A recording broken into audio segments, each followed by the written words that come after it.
These are this afternoon's top stories. Top cop wants improved interdepartmental relations. Mother of three faces murder charge. And Russian investigators say plane fell apart in mid-air. Good afternoon and welcome to the ZIZ Midday Newscast. Today is Monday, 2nd November 2015. I'm Cal Berridge. In national news, Acting Commissioner of Police Stafford Liburd has charged officers of the Royal St. Christopher and Nevis Police Force with the responsibility of creating stronger relationships with other law enforcement agencies in the Federation. Speaking at the closing of a discrete surveillance techniques and shadowing course on Friday, Commissioner Liburd said strong interdepartmental relations will aid in the fight against crime. Our communication with the Customs Department must be strong, with the St. Kitts Nevis Defence Force, and with other agencies, though not directly being involved with everyday crime fighting. That is important. And that's where you all as officers, having received this training, begin to make the bond. He also commented on the success of the training course, noting that such exercises will only serve to improve the police force. The training is for the benefit of the Royal St. Christopher Nevis Force. And I ask all of you not to be selfish with it. Share some information with your colleagues. Share some of the techniques with your colleagues. One corporal and 14 constables successfully completed the discrete surveillance techniques and shadowing course. The country's police force continues to be in the spotlight as residents of St. Kitts and Nevis look to officers to ensure their safety. Recently, while addressing a room filled with police officers, Acting Police Commissioner Stafford Liburd said they are taking a no-nonsense approach to crime fighting. He said no one is considered above the law. We need to bring justice to perpetrators, and I say perpetrators irrespective of who the perpetrator is, regardless of who the individual is, regardless of who the person is, regardless of the gender. We must have the ability to investigate and question persons so we could bring to justice those who offend the law. Acting Commissioner of Police Stafford Liburd. Daniel Thompson of the Dr. William Connor Primary School was named the big winner on Thursday night in the Eastern Caribbean Central Bank's third Financial Information Month Primary School Quiz. Thompson won $200 for himself and $300 for his school after answering numerous financial information-related questions. Second place went to the Bronte Welsh Primary School. Deep Bay and Dean Glassford Primary Schools tied for third place.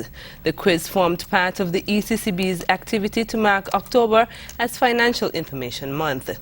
15 students from across the country took part in the competition. A lot of people think that fast bikes are cool, and the girls sure like the guys who ride them. But, like so many things about life, you've got to be careful. Having sex without a condom is like riding a bike without a helmet. It's just plain dumb. It's okay to have fun, as long as you're smart about it. My name is Daniel the Lion Fortress, and I'm different, and I'm making a difference. Live up. Love, protect, respect. Looking for news online? Check out zizonline.com. Go to www.zizonline.com on any of your devices to find sports, local, regional, and international news, live radio, and TV.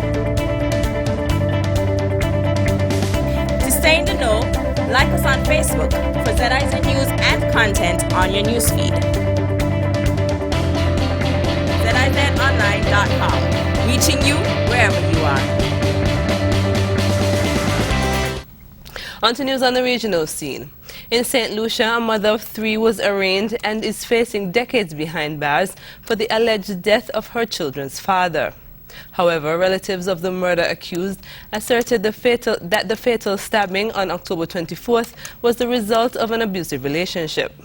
Kathy Jules, a mother of three and longtime girlfriend of Dave Monroe's, was hauled before the courts on October 30th and indicted on murder charges.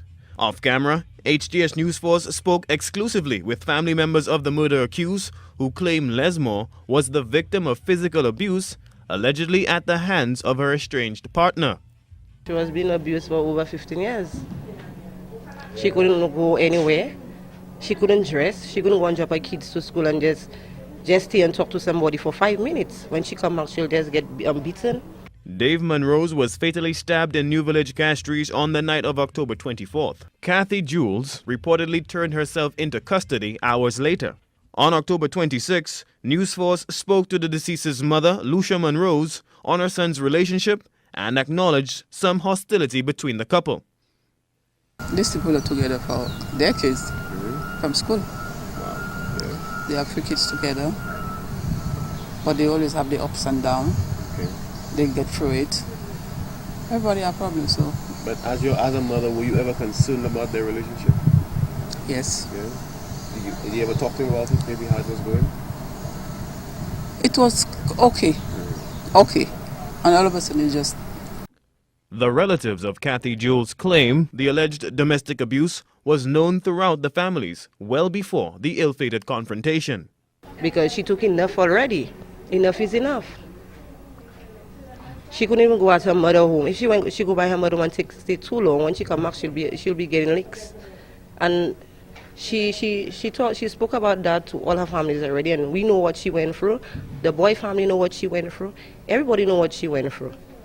But one side alone you're hearing, one side of the story alone you're hearing, one side alone they're talking about. Like she wrong to do that. Kathy Lesmore was remanded at the Border Lake Correctional Facility and is scheduled to make another court appearance on December 4th. Rihani Isidore, HTS News Force. The USVI has offered the public a glimpse of the new voting machines to be used in the upcoming elections. News 2's April Knight tells us more.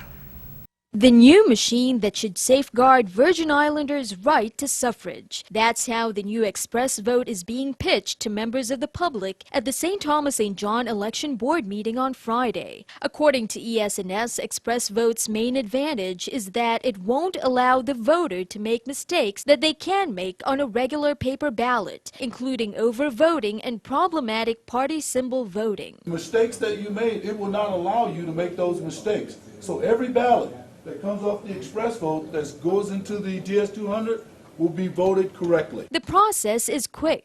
Voters are given blank ballots, they insert it into express vote, click their choices on a screen, and print out a completed ballot card. The voter has several opportunities to review the ballot or change his selections. Yes, very quick. Okay. It's efficient.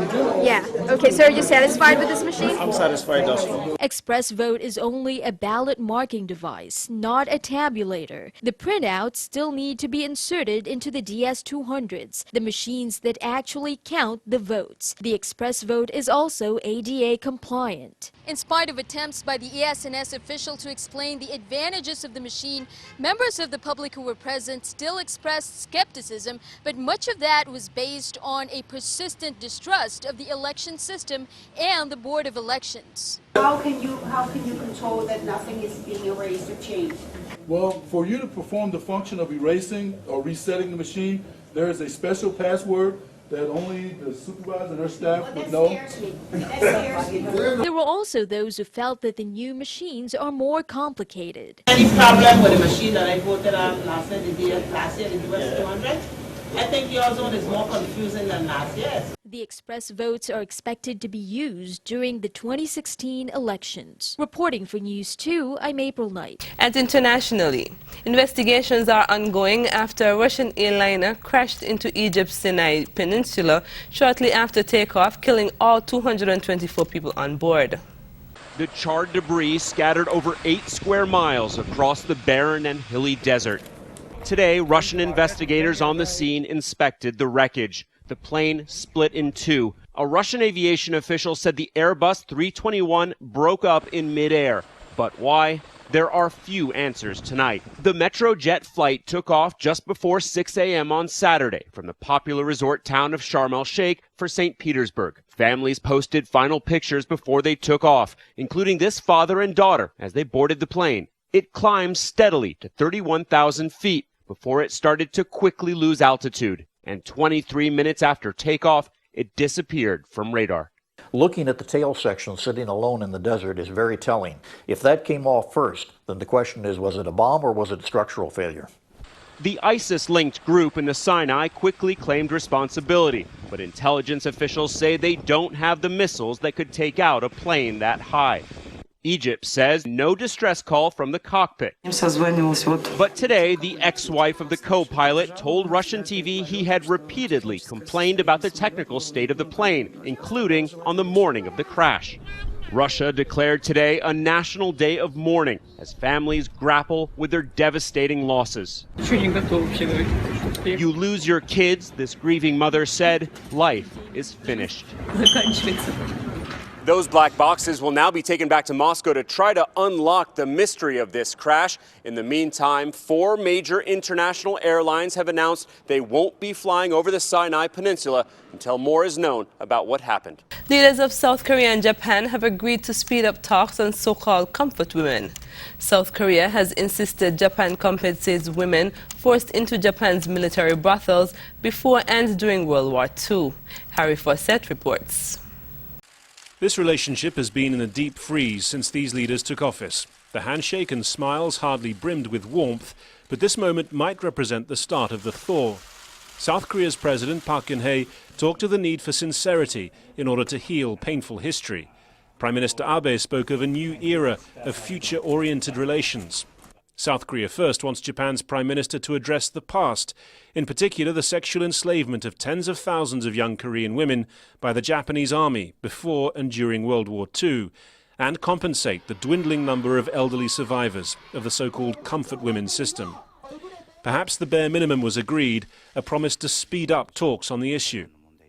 In order to build a forward-looking relationship, we should not leave obstacles for the future generations over the comfort women issue. South Korean officials have been pressing for sincere language from Prime Minister Abe on the comfort woman issue. His stance on Japan's history and his policy of loosening restrictions on Japan's present-day military were major factors in President Park's earlier refusal to meet him. Now, at last, that impasse has been broken. And few will be happier about that than the United States, keen for Tokyo and Seoul to move beyond their differences. The US Defense Secretary Ashton Carter, in Seoul for annual military talks, welcomed the move, talking of the importance of Washington's trilateral relationship with its 2 essential regional allies. But there's still plenty of repair work needed. President Park pointedly didn't offer Japan's Prime Minister lunch before his flight home. He equally pointedly took his entourage to a traditional Korean restaurant. Harry Fawcett, Al Jazeera, Seoul. Taking a look at the weather. Temperatures today will peak at 82 degrees Fahrenheit with a moderate breeze blowing from the northeast at 13 miles per hour. Skies are cloudy to overcast with a chance of showers and thunderstorms possible later this afternoon. A small craft warning is in effect for coastal waters east and north of the Leeward Islands, and sea bathers should exercise caution. Sunset today is expected at 5:40 p.m. with sunrise tomorrow at 6:10 a.m. And that brings us to the end of the ZIZ Midday Newscast. Join us this evening for these stories and more in detail. Thank you for joining us. I'm Kyla Barrage.